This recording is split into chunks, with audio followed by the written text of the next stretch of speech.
에레미야 48장 11절입니다. 11절부터 25절까지 모압에 대한 예언을 이야기를 하는데 그 중에 모압의 심판의 원인에 대해서 이야기를 하는 그런 내용입니다.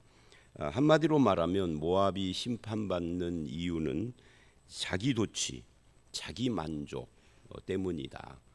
다른 말로 하면 이게 교만이겠지만 그런 내용을 이야기를 하고 있습니다.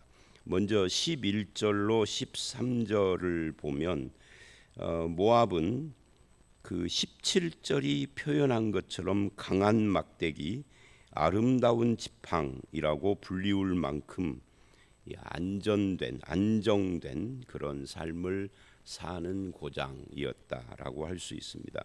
여러분, 그 모압에 대해서 기억나는 구약 성경에 여러 가지 사건들이 있죠.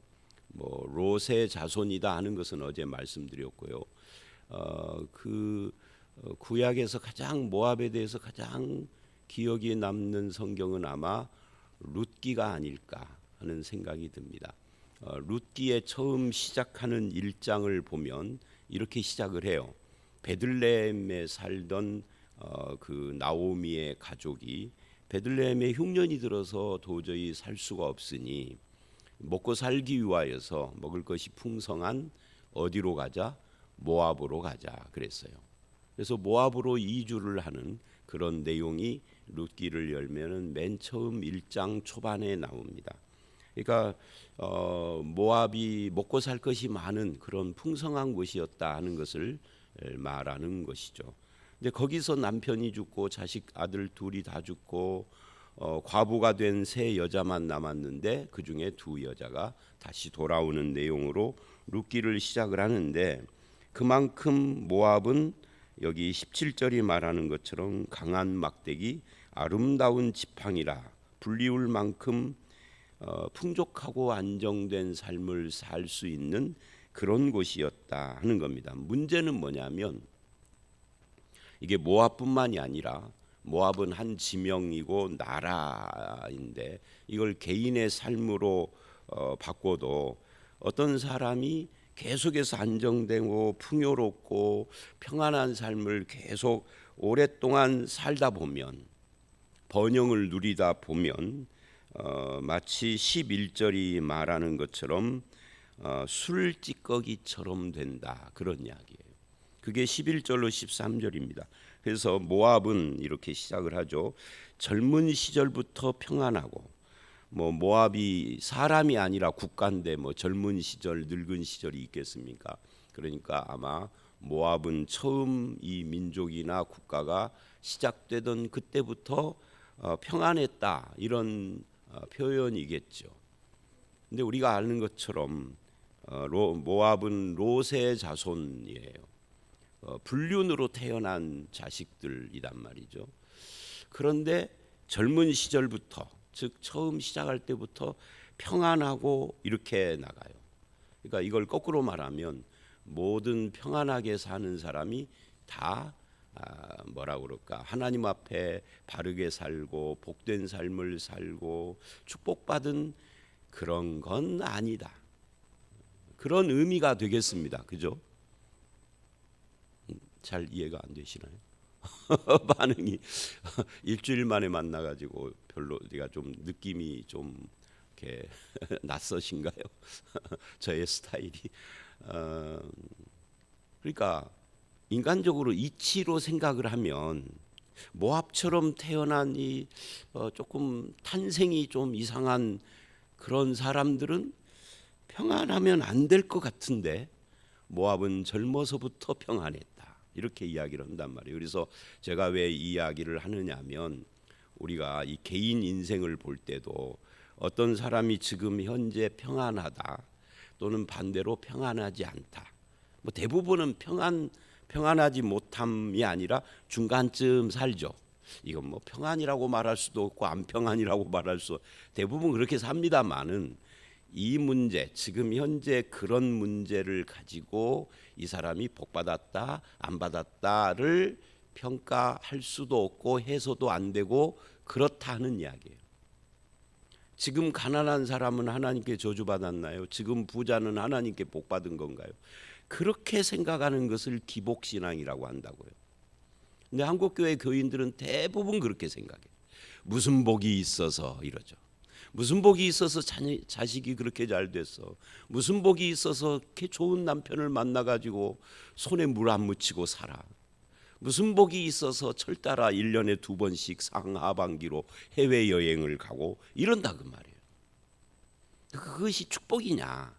성경은 반드시 그렇지는 않다라고 지금 말하고 있다. 이 본문만 그러는 게 아니라 성경 66권 전체가 그렇게 말하는데 우리는 교회를 다니면서도 그런 어떤 분별력이 떨어져요. 그래서 항상 이렇게 말하죠. 내가 무슨 죄를 지어서 무슨 복이 있어서나 무슨 죄를 지어서나 다 잘못된 말이에요. 현실의 평안과 평안치 않음을 가지고 자꾸만 그렇게 말하는 것은 성경이 말하는 하나님의 뜻이 아니다 하는 이야기예요. 모압은 태생부터 이상한데 그런데 젊어서 처음 나라가 시작되고 민족이 시작될 때부터 평안했단 말이에요. 포로로 되지 않고 이스라엘은 벌써 이 에레미야 시대는 남유다 시대고 북왕국은 에레미야 시대로부터 약 150년 전에 나라가 쫄딱 망해가지고 전 민족이 다 포로로 죽었거나 포로 당했거나 흩어져 버렸어요. 그때부터 디아스포라라고 하는 것이 시작이 됐잖아요. 근데 이 모압은 그런 일이 역사상 한 번도 없었고 그리고 얼마나 평안해요.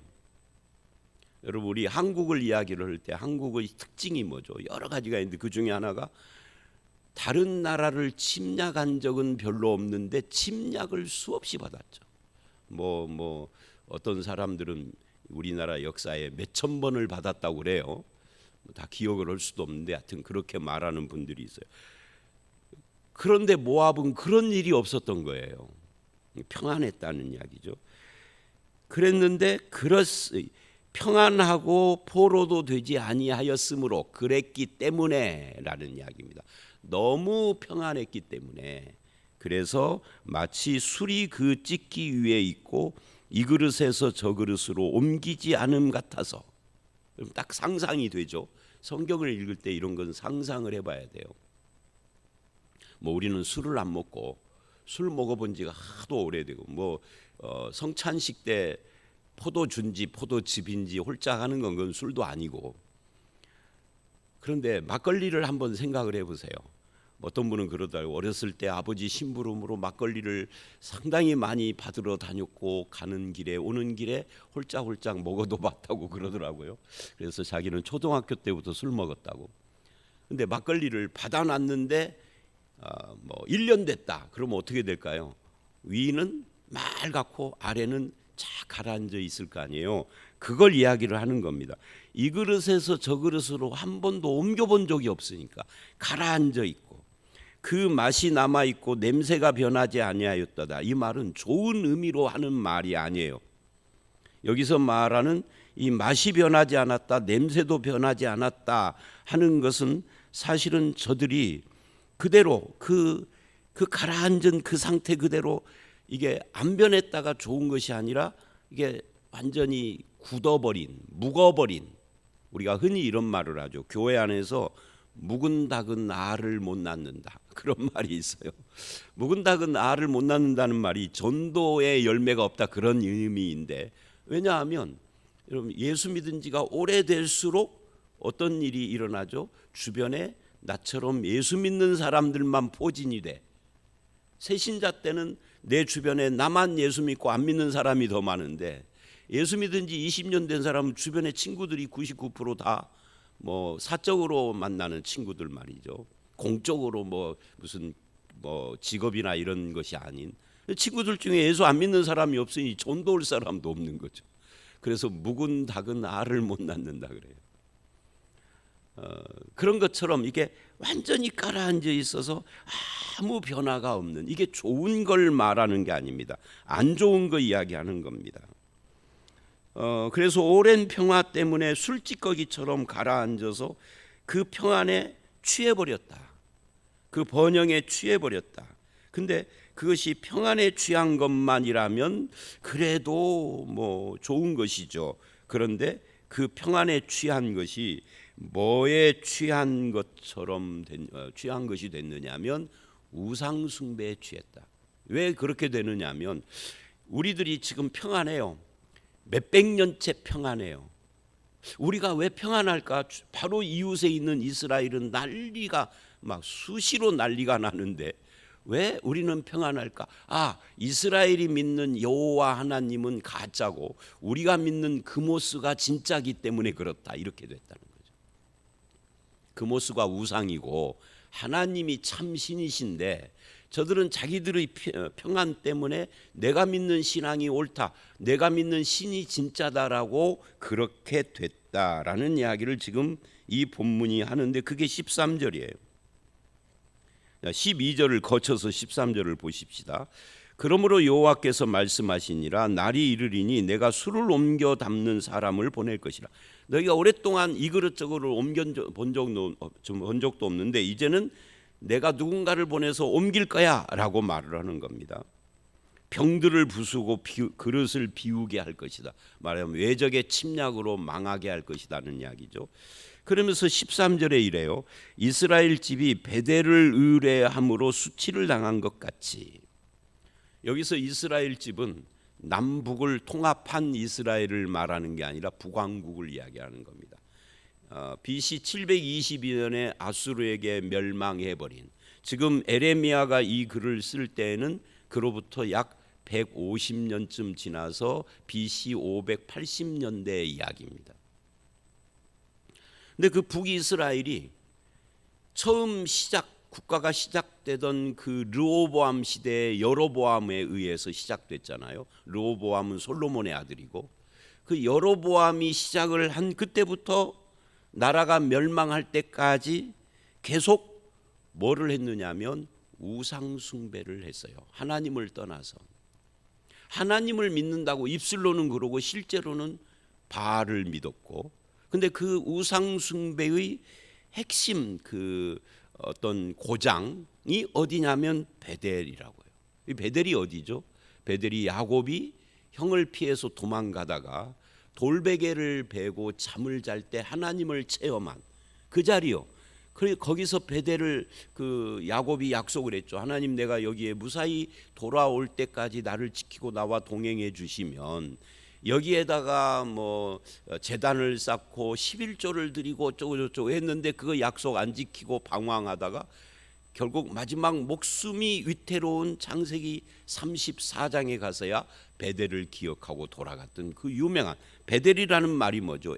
하나님, 집, 하나님의 집이에요. 근데 여로보암은 여기다가 우상의 제단을 만들어 놓고 두 군데 다 만들었죠.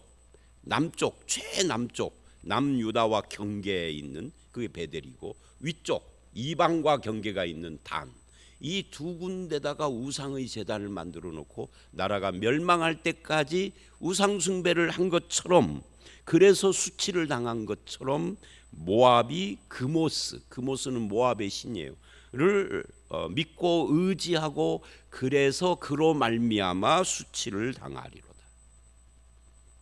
그러니까 이런 이야기죠. 너희가 평안한 것은 너희 신 그모스를 믿어서가 아니야 라는 이야기를 지금 하고 있는 거라고요. 근데 사람들은 오해한다고요. 누가 오해하죠? 예를 들면 교회를 안 다니는 사람이 교회 다니는 사람하고 이웃이든지 아니면 가족, 형제든지 그런단 말이죠. 근데 예수 믿는 사람이 전도를 한다고 치십시다. 교회 다니자고, 예수를 믿어야 된다고. 그랬더니 이렇게 반응을 하는 거예요. 아니, 너네 집은 우리 고향의 바로 이웃집인데 내가 알잖아. 너 어렸을 때부터 지리궁상으로 살고 그렇게 가난하고 지금 이제 나이를 먹어서 50대 60대가 됐지만 아직도 이제 이건 이제 차마 말은 않겠지만 마음속으로 아직도 저것이 교회 뭐 권사니 무슨 장로니 한다는데 보면은 지질이 궁상이야. 내 삶하고 비교해서. 나는 어렸을 때부터 부유한 가정에서 학교도 제대로 나오고 나이 50, 60이 됐는데 쟤보다, 예수 믿는 쟤보다 내가 훨씬 더 잘 살아. 그러면 예수 믿겠어요, 안 믿겠어요? 그래도 예수 믿으면 그걸 하나님의 은혜라고 하는 거고, 대부분은 그러니까 네가 믿는 예수, 내가 믿는 부처가 더 나아, 이런 생각을 하는데 모압이 그랬다는 이야기죠. 실제로 그런 예들이 우리 주변에 많아요. 제가 아는 어떤 집은 그 가정이 형제들이 많은데 전부가 예수를 믿어요. 딱 한 형제만 빼고. 근데 희한한 것은 예수 믿는 사람들 전체를 다 이렇게 합해도 예수 안 믿는 그 형제보다 못 살아. 그러니 명절 때마다 모여서 예수 믿으라면 콧방귀 끼는 거예요. 왜? 예수 안 믿는 내가, 불교 믿는 내가 훨씬 잘 살잖아. 그러니까 예수 믿으라 해도 그냥 시큰둥하는 거예요. 어떤 때 더 강경하게 예수 믿어야 된다고 전 형제들이 다 그렇게 말을 하면, 그러면 예수 믿는 니들은 도대체 예수 믿어서 좋은 게 뭔데 하고 묻는단 말이죠. 그래가지고 이분이 젊어서부터 아무리 전도를 해도 그 형제가 60이 넘어 70이 될 때까지 예수를, 요즘은 어쩐지 모르겠어요. 예수 안 믿는 이유는 예수 안 믿는 내가 예수 믿는 너네들보다 훨씬 더 잘 살아, 이거라고요. 건강하지, 부자지. 부자니까, 돈이 많으니까 자식 교육도 잘 시키고, 그러니까 자식도 잘 됐지. 뭐 부러울 것이 없어. 예수를 믿을 아쉬움이 하나도 없어요. 그러면 여러분 생각을 해보세요. 예수 믿을 아쉬운 것이 하나도 없는 사람은 복받은 사람일까? 그걸 성경은 뭐라고 하느냐면 저주받은 사람이다 그런다고요. 근데 우리는 자꾸만 그 사람의 현재의 평안함 때문에 복받은 것처럼 착각을 하고 부러워한다고. 아니라니까요. 하나님을 사랑하는 자에게는 하나님이 잠도 주고 평안도 주지만 잠과 평안만 주는 것이 아니라 시련과 고난과 연단도 주신다 그래요. 왜요?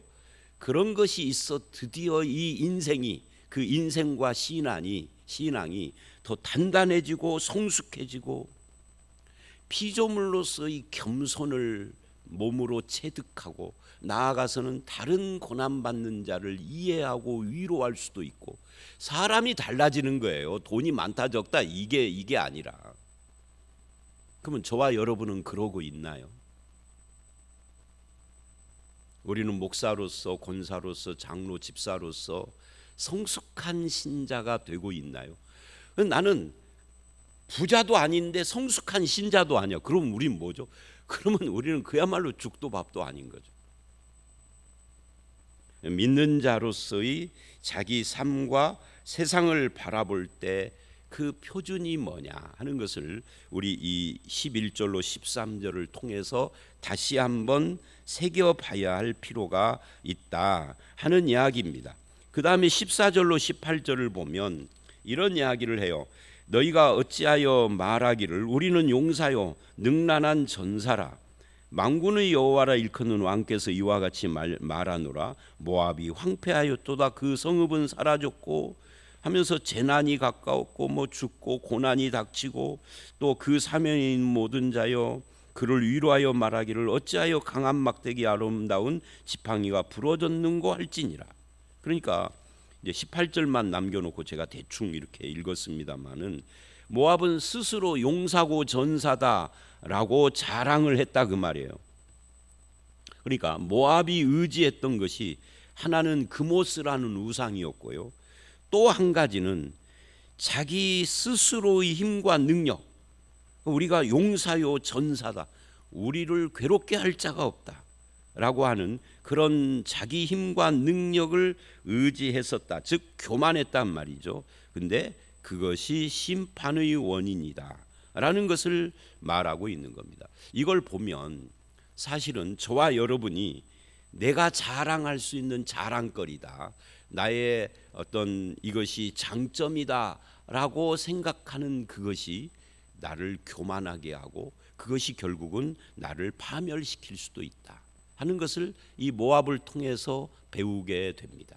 여러분, 사람은요 단점이 있으면 그 단점에 대해서는 어떻게 해서든지 이 단점을 해결하기 위해서 겸손하고 그 단점 때문에, 그러니까 이제 여러분 노재성 목사의 단점이 여러 개가 있는데 노출 90%는 노출이 안 돼 있고 한 가지는 노출이 돼 있죠. 그건 뭐예요? 노래 잘 못한다는 거.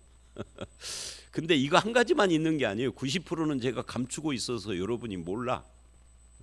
근데 이거는 제가 하도 노출을 시켜서 다 알죠. 그래서 저는 어떻게 하죠? 노래하고 관계되는 것에는 되게 겸손해. 그죠? 근데 반대의 경우는요, 그 부분에서는 늘 겸손하지 않고 교만한 거예요. 근데 그 교만이 모압의 심판의 원인입니다. 그러니까 첫 번째는 우상 숭배와 평안이 심판의 원인이고, 두 번째는 교만이 자기가 자랑하는 힘과 능력 또는 은사, 재능 이런 것이 심판의 원인이 됐다 하는 이야기를 지금 하고 있는 겁니다. 그런 면에서 우리는 내가 의지하는 것이 뭔가, 내가 의지하는 내 힘, 능력, 재능, 무슨 실력, 인맥 이런 것들은 뭔가, 나는 내 지식을 의지하는가, 나의 비전을 의지하는가, 내 꿈, 내 어떤 기능을 의지하는가, 이런 것들을 생각을 해봐야 됩니다. 그것이 나를 교만하게 만들지는 않는가. 그래서 15절에 만군의 여호와라 일컫는 왕이 이렇게 말하노라 하면서 무슨 말을 해요? 네가 망할 것이다 하는 이야기를 해요. 근데 여기서 네가 망할 것이다 하는 것은 그냥 놔두고요, 이 표현 만군의 여호와라 일컫는 왕이라는 이 표현, 이게 중요하죠. 다른 말로 하면 만왕의 왕이다 그런 이야기인데요, 내 인생의 참된 힘과 능력은 어디서 나오는 거예요? 만군의 여호와라 일컫는 왕이신 그분이 나의 하나님이고 나의 아버지고 나의 주님이어서 그분으로부터 내가 갖고 있는 능력도 주어지고 내가 갖고 있는 재능도 주어지고 나에게 주어지는 기회도 그분으로부터 주어진 것이고, 현재 내가 무엇을 이루었으면 기회가 주어져서예요. 여러분 한번 생각을 해보세요.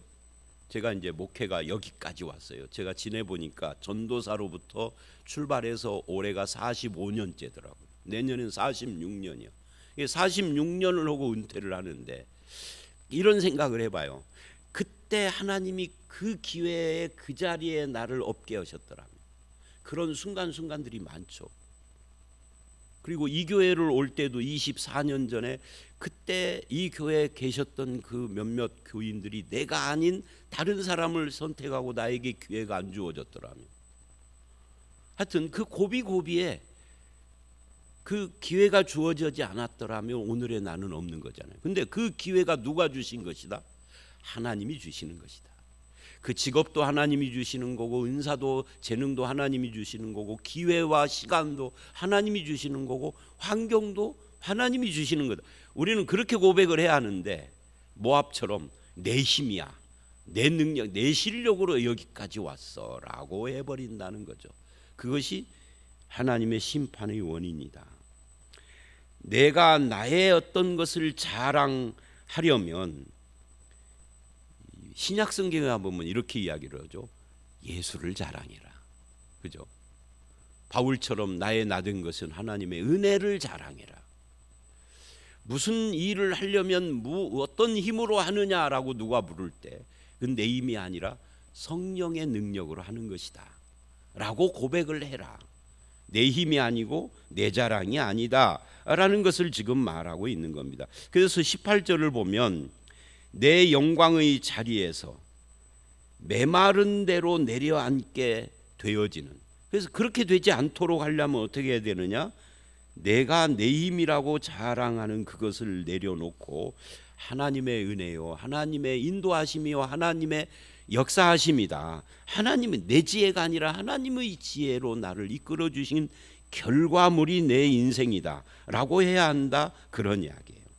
그래서 세속적인 영광을 탐하는 자가 아니라, 그러면 추락하는 거예요.